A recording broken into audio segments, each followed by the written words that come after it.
Qu'est-ce qui s'est passé depuis la dernière fois et comment, on va dire, tu as préparé ce nouvel album? Ce qui s'est passé, c'est beaucoup de concerts, tourner un peu partout, pas dans le monde, mais en tout cas un peu partout au Maghreb, etc. Et la préparation du deuxième album, voilà, sinon rien de spécial, la vie c'est toujours la même, t'as vu. On a continué à taffer sereinement. Voilà. Tiens, un public du Maghreb, il t'a accueilli comment? Chaleureusement, t'as vu, comme toujours, hein, tout le monde sait. Donc ouais, chaleureusement, c'est un autre univers là-bas, t'as vu.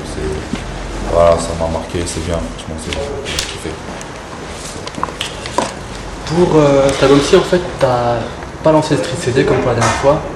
C'est quoi? C'est un manque de temps ou alors tu trouvais ça inutile finalement de lancer un street CD parce que maintenant t'étais établi? En fait, je trouvais ça inutile, pas parce que j'étais établi, mais parce que je voulais sortir un deuxième album assez rapidement. Et si je faisais un street CD, j'allais perdre entre guillemets du temps sur la sortie du deuxième album. Donc je me suis dit, je vais enchaîner les deux albums directement. Tout ça, si tu veux, tout ce que je te dis là, c'était planifié depuis longtemps. Aussi bien le street CD que la sortie du premier album et l'enchaînement du deuxième album. Quoi qu'il arrive, peu importe les ventes, etc., c'est ce qu'on avait prévu de faire. Donc voilà, on s'en tient là. Là, je peux te dire que je prépare un autre album avec Diams, qu'après ça, je vais faire un dernier album solo. Et voilà, tu vois, tout ça, c'est planifié. Et donc, tu comptes en fait régulièrement chaque année sortir un nouvel album, c'est comme ça que tu vois la chose? Chaque année, je sais pas, tu vois, parce que c'est pas une compétition, c'est pas une quête de rapidité, tu vois ce que je veux dire. Maintenant, ne pas me reposer et sortir régulièrement, ouais, t'as vu. Après, je sais pas, peut-être c'est aller un an et demi, tu vois. Mais en tout cas, j'essaye de faire le taf. Tu sais, moi, je pars pas en vacances, tu vois, je fais pas des trucs comme ça. Ça fait super longtemps que je suis pas parti. Je taffe, tu vois, je suis un taffeur. Donc voilà, je continue à mon rythme. On t'a connu par l'exercice du clash avec Dégaine ton style et tout. Tu en as deux de ton deuxième album. Est-ce que tu penses que tu pourrais retourner dans ce genre de compétition avec, on va dire, tous les risques que ça peut inclure par rapport à ça? Je vais être franc avec toi, non. Parce que maintenant que je suis connu, entre guillemets, etc., tu sais, moi j'ai fait du clash. Et tu te sers beaucoup des informations, etc. Des fois tu te renseignes même sur des mecs, etc. Donc le fait d'être connu, c'est du pain béni pour les clasheurs, tu vois. Ça leur donne plein de trucs. Ils peuvent prendre le nom de ton album, ils peuvent prendre le nom d'un de tes morceaux, t'es plus connu, ils peuvent parler de tel ou tel truc. Tu vois ce que je veux dire? Ça fait qu'au final, c'est plus un combat loyal, tu vois ce que je veux dire? Parce que même si toi, tu as des bêtes de phase et tout, moi, j'en doute pas, tu vois. Tu auras un mec qui a plus d'infos, toi, tu vas tomber sur un mec, tu le connais pas, tu sais pas c'est qui, lui, il connaît toute ta vie, si t'es préparé comme un chien, tu vois ce que je veux dire? Donc, mais je participe toujours, tu vois, je fais des trucs en tant que jury, tout ça, je suis là, j'apporte mon expérience, tu vois. Mais aujourd'hui, honnêtement, tu as vu, je suis sincère quand je te dis ça, honnêtement, c'est plus, tu vois, je peux plus me permettre de faire ça déjà parce que ça prend du temps et parce que comme je t'ai dit, tu vois, c'est plus un combat loyal, tu vois. Maintenant c'est, voilà, je vais là-bas, je sais que les mecs ils attendent que ça, tu vois ce que je veux dire, mais Nixie il est plus malin que ça, t'inquiète. Et question justement, MC, dans les différentes battles que tu as vues, est-ce que tu as vu du niveau et quel MC tu aurais vu maintenant, pour l'instant qui pourrait arriver, on va dire, à un haut niveau? Déjà ouais, j'ai eu du niveau grave. Je pense qu'il y a un MC qui s'appelle Scar Logan, je ne sais pas si vous connaissez ici, qui est super fort, qui a gagné l'édition 3 de Dégaine ton style, auquel il faut s'intéresser.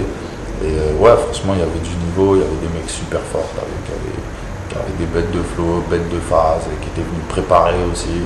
Donc c'est là l'intérêt d'un battle, ça sert à rien d'en faire un si tu es tout seul à faire du battle, à faire du clash, tu vois. Là, c'est vraiment des guerriers, c'était du free fight, quoi, tu vois. C'est ça qui tuait justement. On va rentrer dans le vif du sujet par rapport à cet album. Justement, dès l'intro, tu rentres dans le vif par rapport à différentes questions ou autres qu'on a pu te poser durant les différentes interviews. Et justement, tu reviens sur le fait que certains journalistes t'ont comparé à Eminem et tout comme ça. Mais tu penses pas que finalement c'était prévisible étant donné que ces journalistes hors hip-hop font très vite des raccourcis? Alors pourquoi maintenant remettre une couche sur l'album et dès l'intro en fait? En fait, je pense que, moi je vais dire ce que je pense de tout ça. Je pense qu'en France, quoi qu'il arrive, ils sont obligés de te mettre une étiquette sur la tête quand tu arrives. Donc au début, je comprenais, à force, ça m'a saoulé. C'est juste ça, ma position. C'est que voilà, j'estime que moi je m'appelle pas Eminem, je suis pas un Américain, je me fous de tout ça, à vrai dire, tu vois. Donc voilà, ça m'a saoulé. C'était une manière de remettre les choses au clair, tu vois, c'est tout. Rien de plus, rien de moins. Voilà, je me dis pas j'en remets une couche ou quoi, c'est eux qui en remettent des couches en permanence, tu vois. Moi j'essaie justement de mettre un terme à tout ça, tu vois.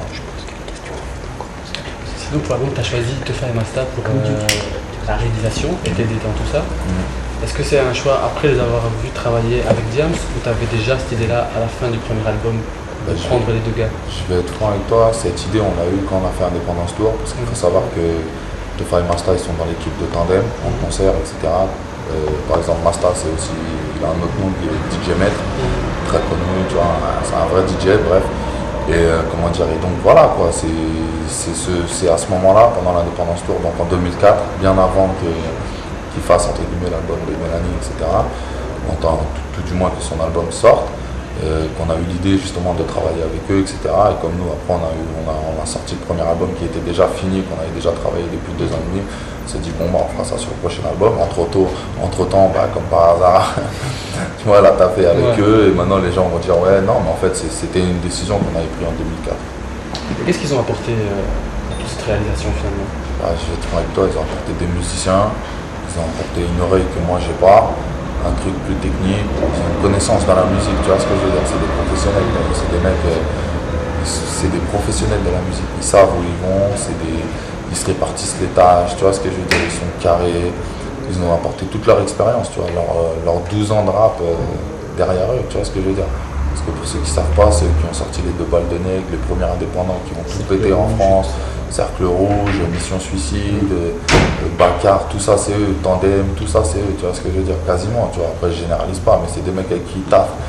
Et donc voilà, toute cette connaissance de la Zikmu, ça sert, ils ont amené aussi des musiciens, des bassistes, tu vois ce que je veux dire, toute une équipe quoi.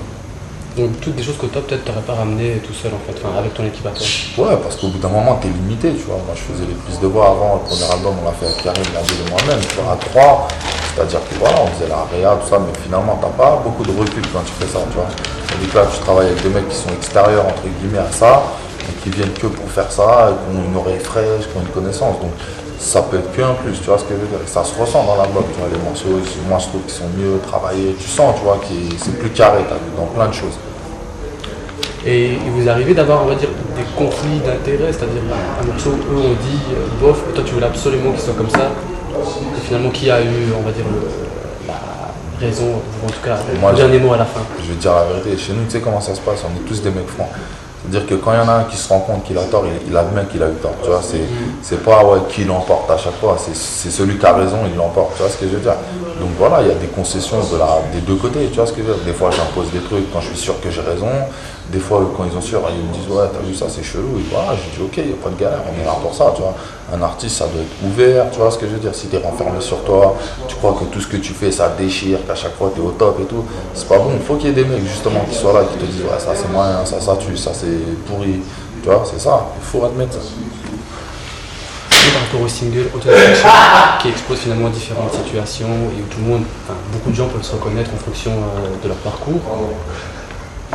Je veux savoir dans quelles conditions tu l'as fait, et alors finalement, si tu trouves pas que c'est finalement le meilleur choix de single, vu qu'il y a pas mal de gens qui peuvent se connaître sur cette situation-là. Bah déjà dans les conditions dans lesquelles on l'a fait, je l'ai fait pendant que je faisais la promotion de La Main sur le Cœur, c'est-à-dire je crois février 2005, un truc comme ça, dès que l'album venait de sortir. Et le choix, bah, comme tu dis, c'est aussi pour ça qu'on l'a mis en premier, je vais pas te mentir, c'est parce qu'on sait que c'est un morceau qui parle à tout le monde, sachant qu'il parle de tout le monde, tu vois ce que je veux dire. Donc c'était un choix purement volontaire, ouais, et on est content parce que les gens ont adhéré au message et tout ça, voilà, on est pleinement satisfait. Tu n'aimes pas beaucoup la télévision, en tout cas on ne te voit pas souvent en émission télé. Est-ce que tu penses que c'est dû aussi au fait que tu as peur finalement d'être manipulé et que finalement personne ne ressort, en tout cas aucun rappeur ne ressort grandi dans une émission télé parce qu'il y a déjà un parti pris et que c'est eux qui ont les manettes par rapport à comment ils vont monter celle-ci? Bien sûr, exactement, c'est exactement ça, c'est que le peu d'émissions que je fais des émissions où je suis sûr que le mec il va pas me baiser, il va pas y avoir un montage douteux sur moi, tu vois, et encore malgré ça, des fois ça arrive qu'il y ait des trucs qui me déplaisent malgré les précautions qu'on prend, tu vois ce que je veux dire. Donc je suis méfiant parce que tu vois, en général quand ils t'invitent c'est soit pour te faire passer pour le rappeur de service, soit pour essayer de te baiser la gueule, tu vois, de te faire passer pour un con, te poser des questions. Donc forcément ouais, je suis méfiant. Bah. Et pourquoi tu fais finalement plus de radio, puisque enfin, c'est plus, dans les 2 cas il y a moyen de se faire avoir. Qu'est-ce qui fait qu'en radio tu as peut-être plus confiance?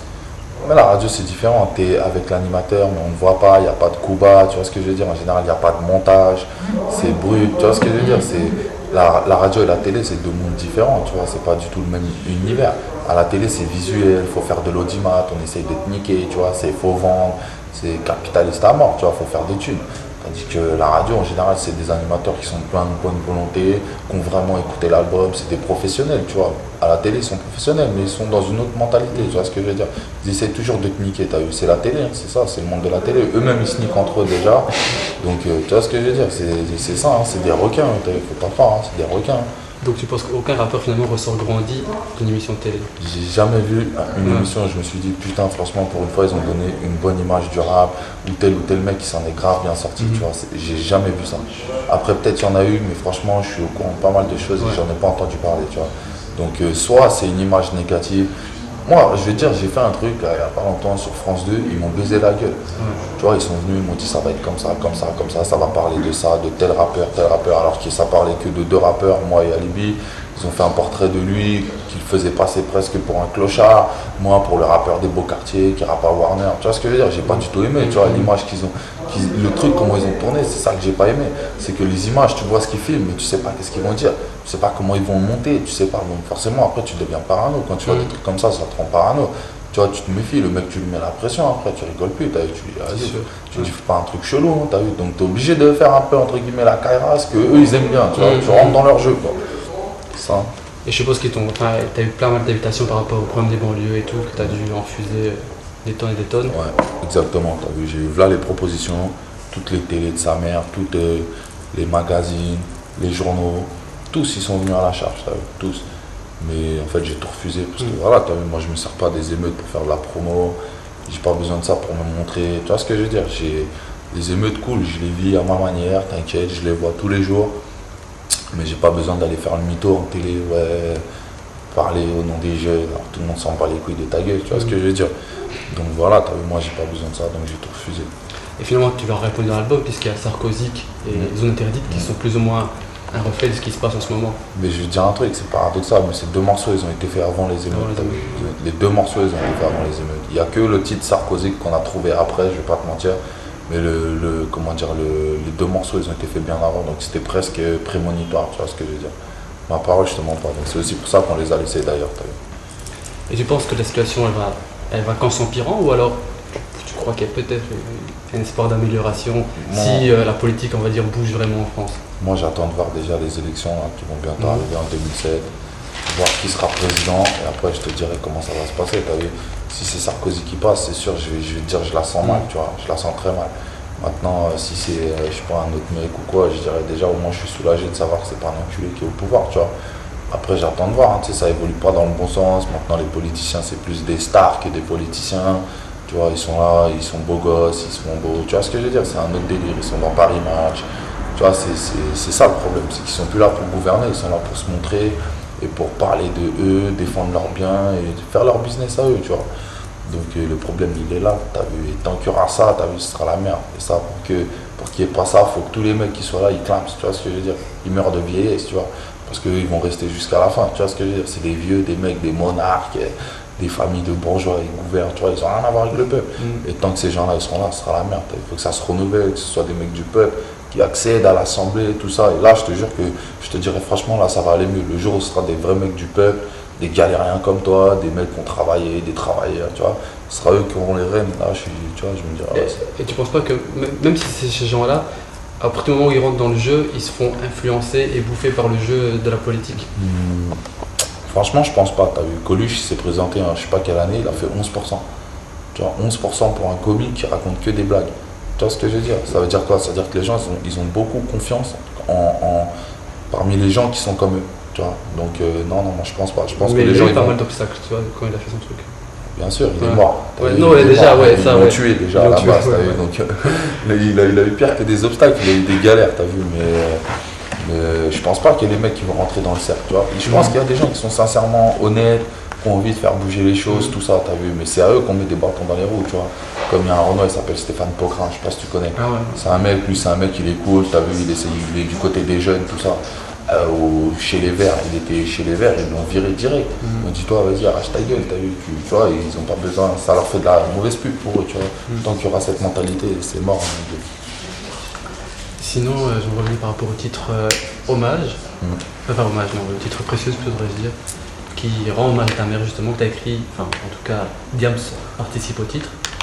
Quelle est la participation de Diams sur ce titre et comment vous avez géré la chose? La participation, c'est juste au niveau du refrain. En fait, voilà, il est venu, j'avais besoin d'une mélodie, d'un refrain chanté. Je lui ai dit, bah vas-y, tiens, écris-le. Et voilà, c'est toi qui vas me guider sur le refrain. C'est toi qui... En fait, c'est elle qui a fait le refrain, mais c'est moi qui l'ai chanté. Et sinon, voilà, le thème, c'est un thème que je voulais aborder déjà dans le premier album. Après, en le réécoutant, je me suis dit qu'il était quand même assez personnel, tout ça, donc j'ai attendu. Et voilà, je savais, c'était un thème qui avait déjà sa place dans le deuxième album, même si on l'a fait en fin d'album, assez paradoxalement, parce que à croire que j'ai attendu la dernière minute, tu vois. Mais voilà, non, c'est un morceau qui a toute sa place dans l'album, c'est un de ceux que je préfère. Et comment ta mère elle l'a pris quand elle l'a écouté? Franchement, j'étais pas là parce qu'en fait, t'as vu, mes parents vivent dans le sud, moi je suis plus, tu vois, je suis sur Paris. Mais je pense qu'elle a kiffé, tu vois. Je crois qu'elle était émue, tu vois, normal. T'as vu, à mon avis, elle n'a pas sauté de joie, tu vois. Mais je pense qu'elle était contente, tu vois. Ça leur fait plaisir avant tout de se dire, voilà, t'as vu, je suis là, je suis plus en prison, je fais plus de trucs de ouf, tu vois. Je m'en suis sorti, tu vois. Je pense que pour n'importe quel parent, t'as vu, de voir que son fils il s'en sort dans tel ou tel domaine, même les études ou même tout simplement le travail, un travail normal, tu vois, ça fait plaisir, tu vois, de se dire ça y est, il est posé dans sa tête, il a arrêté son délire. Surtout ça, t'as vu, je pense. Donc elle a bien appréhendé, on va dire, le fait que tu fasses une carrière dans la musique et dans le rap plus précisément. Appréhender, ça veut dire quoi? Je veux dire, elle l'a bien pris dès le départ, ou alors elle avait des réticences. Non, mais au début c'est toujours pareil. Comment tu veux dire à ton père, ouais, j'arrête l'école, mais j'ai envie de faire du rap. Tu vois, t'as 17 balais, c'est très bien que c'est pas demain que ça va payer, tu vois ce que je veux dire. Donc forcément c'est difficile au début, t'as vu, mais toi t'es là, tu t'accroches. Pour eux tu fais rien, toi tu te dis pas forcément, mais t'es en studio, tu travailles, t'as fait une mixtape, aujourd'hui t'as fait une compile, un petit truc comme ça, tu vois ce que je veux dire. Au fur et à mesure ça monte, tu vois. Moi j'ai jamais dit à mes parents, ouais, ça y est, aujourd'hui, demain j'ai fait tel truc, je leur ai jamais parlé de musique de ma vie. Ils ont découvert au fur et à mesure en voyant les trucs que je ramenais à la maison, les disques d'or, les trucs comme ça, que ça montait, les magazines, les voisins qui leur parlaient, tu vois ce que je veux dire, ils ont vu. C'est au fur et à mesure, c'est jamais moi qui leur ai dit, ouais, t'as vu ce qui m'arrive, tu vois ce que je veux dire. Donc voilà, je kiffe. Sinon, il y a le morceau Un mot de meilleur, qui est un peu, on va dire, un morceau qui, je veux dire, qui suit pas tout l'album parce que c'est un peu utopiste en fait, tout ce qu'il raconte dans le morceau. Pourquoi avoir fait un tel morceau? Et justement, tu penses pas que ça fait un peu, ça dénote un peu dans l'album où il y a pas mal de faits de société qui est assez critique par rapport à l'État et tout? Ouais. C'est quoi? C'est une manière de montrer aux gens que malgré tout ce qui arrive, on garde une touche d'espoir, on a tous envie que ça se passe bien. Moi, il y a une des critiques qu'on m'a dit que je trouvais vrai, c'est qu'il n'y avait jamais de morceau, entre guillemets, ou d'humeur, tu vois, dans l'album, où c'était positif, ou tu vois ce que je veux dire. Et je me suis dit, je vais montrer à ces gens-là que quoi qu'il arrive, t'as vu, le morceau s'appelle Un monde meilleur, c'est-à-dire on dit des trucs qu'on aimerait bien voir, même des trucs qui sont, tu vois, surréalistes, comme quand je dis, ouais, les barrettes tomberaient du ciel, tu vois, mais c'est des trucs comme ça, c'est des délires à nous, un peu des rêves de gosse, tu vois, c'est plus qu'un morceau, ouais, peace and love, tout va bien, il fait beau, tu vois ce que je veux dire. C'est des vœux presque, tu vois, c'est comme des vœux, c'est des trucs qu'on aimerait bien voir, des trucs que on s'est dit qu'est-ce qui pourrait améliorer le monde, tu vois, c'est ça à la base le thème, c'est une réflexion, tu vois. Et je me dis c'est bien d'avoir ça dans la l'album, parce que comme tu dis, il y a beaucoup de morceaux durs et tout, et s'il y avait que ça donnerait raison, et je pense à juste titre aux gens qui diraient ouais, il n'y a que des morceaux négatifs, tout ça, tu vois, t'as vu, t'es comme moi, on est des hommes, ça veut dire un jour tu te lèves, t'es pas bien, un jour tu te lèves, tu vas être content, tu sais pas pourquoi, t'auras la pêche, il fera beau, ou, tu vois, tu vas avoir envie de bouger, de faire, je sais pas, un sport, ou je sais pas quoi, tu vois. Donc voilà, c'est ça, les morceaux c'est une humeur. Ce jour-là j'étais dans une vibe, je me suis dit vas-y on va partir dans ce délire. Par contre, un autre morceau qui est tout à fait autre chose, Mon pire ennemi, où tu parles, on va dire, de celui qui t'accompagne tout le temps, le shit. Ah, tiens, il est là. Qu'est-ce que ça t'a fait finalement d'écrire ce morceau tout en fumant, je suppose? Qu'est-ce que ça t'a fait de faire un tel morceau en fumant finalement? En fumant, bah en fait moi j'écris pas si j'ai pas de BD, tu vois, j'essaie même pas d'écrire. Donc en fumant, bah, pour moi c'est une habitude en fait. Donc je me suis pas dit tiens c'est marrant, j'écris un morceau sur le bédo et je fume. Tellement j'ai l'habitude de fumer en écrivant, tu vois ce que je veux dire. Donc j'ai pas fait ce parallèle là, j'ai même pas pensé à vrai dire, tu vois, je me suis même pas dit. Moi je te dis si j'ai pas de BD j'écris pas, donc si j'en avais pas j'aurais même pas écrit ce morceau. Et tu le traites de pire ennemi, en même temps c'est finalement entre guillemets ton meilleur ami puisque tu écris avec le bédo. Comment tu gères la chose? Non, c'est pas parce que j'écris avec que ça tue ou quoi. Non, ça non, reste, je sais bien, mais ça reste franchement une dépendance, tu vois. C'est relou, c'est un poids, c'est ça que j'ai voulu faire comprendre dans le morceau. C'est que c'est pas, je glorifie rien, je me dis pas, ouais, ça tue, ça te déchire. C'est pas un exemple pour personne. Tu vois ce que je veux dire? Au fil du temps, si t'es un vrai fumeur, tout ça, au fur et à mesure des années, tu sais que t'as vu, c'est un poids, que c'était aussi un morceau sur la dépendance, tout ce que ça implique, tu vois ce que je veux dire? Sans en parler aussi, c'était ça la thématique du morceau, c'était faire un morceau qui parle de shit sans parler de shit, sans dire shit, sans dire, tu vois, tous ces mots-là. Donc voilà, c'était ça l'intérêt du morceau, je veux dire. Mais apparemment, tu l'as fait d'une traite, parce que si j'ai bien compris, tu l'as fait en voiture, en plus d'autres morceaux, et tu l'as fait vraiment sans vraiment y penser. Ouais, celui-là, je l'ai fait vraiment au feeling, t'as vu. Honnêtement, dès que j'ai eu le thème, je me suis dit, c'est parti. C'était à l'époque où j'écrivais dans ma voiture, parce que les 10 premiers morceaux de l'album, j'ai dû les écrire dans la bagnole. Et voilà, celui-là, je l'ai fait super rapidement. Voilà, t'as vu, il y a des morceaux comme ça, tu sais pas pourquoi ça va plus vite que d'autres, ça y est, t'as tous les trucs, tout te vient directement, tu vois. Donc voilà, celui-là, il a été bouclé super rapidement, ce morceau. Pour le titre La Cité des Anges, tu l'as écrit à l'occasion d'une visite à l'hôpital en fait. Ouais, exactement ça. C'est une association qui s'occupe de faire venir des artistes, des sportifs, des personnalités que les enfants eux-mêmes ont réclamé, t'as vu. Et voilà, t'as vu, moi j'y vais avec le cœur, normal, tu vois, c'est des gosses, ils sont malades. Tu restes là, tu joues un peu avec eux à la console, tu fais un baby-foot, c'est rien, t'as vu, c'est juste du temps, t'es là, tu fais acte de présence. Voilà, t'as vu, j'y suis allé encore la semaine dernière. Voilà, je kiffe, t'as vu, ça coûte rien et ça fait plaisir à tout le monde, c'est bien. Ça t'a pas rappelé finalement à la prison, parce que c'est un gosse qui sont là-bas depuis je sais pas combien de temps. Ouais, quelque part, ils sont un peu emprisonnés alors qu'eux n'ont rien fait, mais bon. Ouais, quelque part, il y a cette notion, je dirais même d'enfermement, de ne pas pouvoir sortir d'un endroit où tu rêves de sortir. Donc il y a des notions qui reviennent, tu vois ce que je veux dire. Après, voilà, t'as vu, c'est exactement comme tu dis, c'est un peu ça, ils sont là un peu emprisonnés, tout ça, mais en même temps, ils sont courageux. Tu vois ce que je veux dire? C'est ça qui marque et qui surprend quand tu vas les voir, c'est qu'ils sont super courageux, qu'ils sont super au courant de leur maladie, ils t'expliquent exactement ce qui leur est arrivé, ce qu'ils font. Donc voilà, t'as vu, c'est des petits bonhommes. Et voilà, ils sont là, ils assument, et la plupart du temps, ils sont là, ils ont la pêche. Sinon, on va revenir à la musique et aux différents producteurs.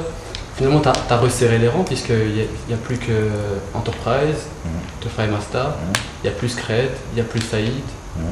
Pourquoi ce choix C'est un choix pas voulu du tout, t'as vu, c'est au fur et à mesure de ce qu'on propose, t'as vu, c'est pas du tout défini, quoi, tu vois, c'est en fonction des palettes, des sons que j'ai reçus. Moi, je prends les sons au feeling, tu vois, et je calcule pas, je me dis pas, tiens, lui, j'ai pas pris de son, tu vois, c'est au feeling par rapport à ce que j'avais besoin, au fur et à mesure des morceaux. C'est un peu comme le choix des thèmes, tu vois, tu peux pas définir ça à l'avance, donc c'est vraiment, vas-y, ramener des sons, je choisis, donc voilà, c'est tout. En plus, il y en a qui sont en parallèle, qui peuvent en parallèle travailler sur d'autres projets, tout ça. Donc ils n'ont pas forcément le temps, tu vois, ils sont occupés, hein, faut pas croire. Sinon, tu as aussi choisi les Street Fab. Ouais. En Belgique, comment ça s'est fait le choix et la rencontre peut-être aussi? La rencontre, j'avais beaucoup entendu parler d'eux. Voilà, j'ai reçu une palette d'instru que j'ai écouté, voilà, dedans j'ai trouvé mon bonheur. Donc j'avais déjà le thème de Rien n'a changé. À l'époque, je ne savais pas que j'allais le poser avec Karina Samed. Et voilà, j'ai commencé à écrire dessus, et puis voilà, ça s'est libéré normalement, tu vois, classiquement, comme ça se fait habituellement, tu vois, le son, on l'a bloqué, et puis voilà, on est parti le poser rapidement, je crois aussi. Et comment ça s'est fait avec Kaina? Parce que moi, personnellement, je trouve que justement, il y a un pareil entre vous deux, parce qu'elle aussi, elle est assez écorchée dans sa façon de faire les choses, tu vois. Ouais, bah, c'est ce que j'ai ressenti aussi, t'as vu. C'est ce côté-là que j'aime bien, tu vois, c'est que c'est une meuf, elle chante, mais elle raconte pas que de la merde, t'as vu, elle a des vraies paroles, tu sens que c'est sincère, etc. Tu vois, moi, c'est des notions que j'aime bien en général dans la musique. Donc voilà, de par ce qu'elle avait fait, de par son album, tout ça, pareil, ça s'est fait naturellement, tu vois. À la base aussi, c'est aussi un featuring que je voulais faire avant. Je voulais même le faire sur le Street CD pour être franc avec toi. Sauf que pour faute de temps, on n'a pas pu se capter, tout ça. Donc voilà, c'est fait pareil, tout naturellement. Tu l'aurais pas fait avec Wallen par exemple? Non, pas trop. non, je crois pas. Sinon, j'ai remarqué aussi qu'il y avait justement pas mal d'invités pour faire les refrains en fait. Pour faire les refrains, chanter en général. Est-ce que c'est pour cacher le fait que peut-être toi, t'es pas trop à l'aise dans le chant, un truc comme ça? Cacher, c'est peut-être un grand mot, mais harmoniser, je dirais plutôt ça. Parce que je suis comme, tu vois, moi, je suis conscient que je suis pas un chanteur de base qui sait, tu vois, chanter juste, monter, tout ça, j'y connais rien, tu vois. Je suis plutôt un rappeur, j'ai une voix grave, etc. Donc maintenant, j'essaie de prendre des risques, de faire des trucs plus chantés, plus mélodieux.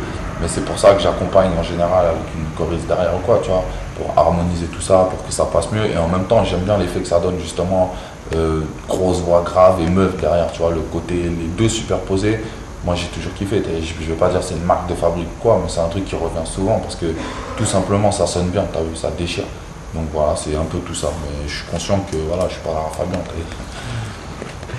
Pour terminer, à quand un concert de Cynic en Belgique?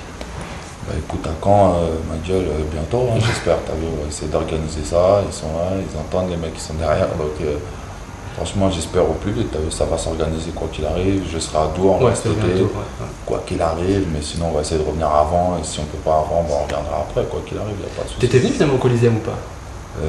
Coliseum, À Charleroi. ouais, Ouais. ouais, j'y suis allé, je sais plus, je crois que c'était il y a une semaine, un truc comme ça. Et ça s'est bien passé? Ouais, ça va, c'était bien, tu vois, c'était agréable, t'as vu, on va dire, c'était agréable, tu vois, c'était plein, les gens, ils étaient vénères, cool, bien, franchement bien. Donc, peut-être un jour quoi. Enfin, dans les mois à venir, on espère. Ouais, mais franchement, je te dis, Deux. rapidement, hein, si je peux, t'as vu, sincèrement, après, c'est juste question d'organisation, de fixer une date, etc., mais dès que ce sera fait, moi, je viens avec plaisir, tu vois, y a pas de galère, là, on est là toute la journée, c'est que de la promo, donc pendant que revenir pour faire un concert, c'est pas le souci, t'as vu, y a pas de galère. Ben, merci. Ouais, ouais, pas de galère.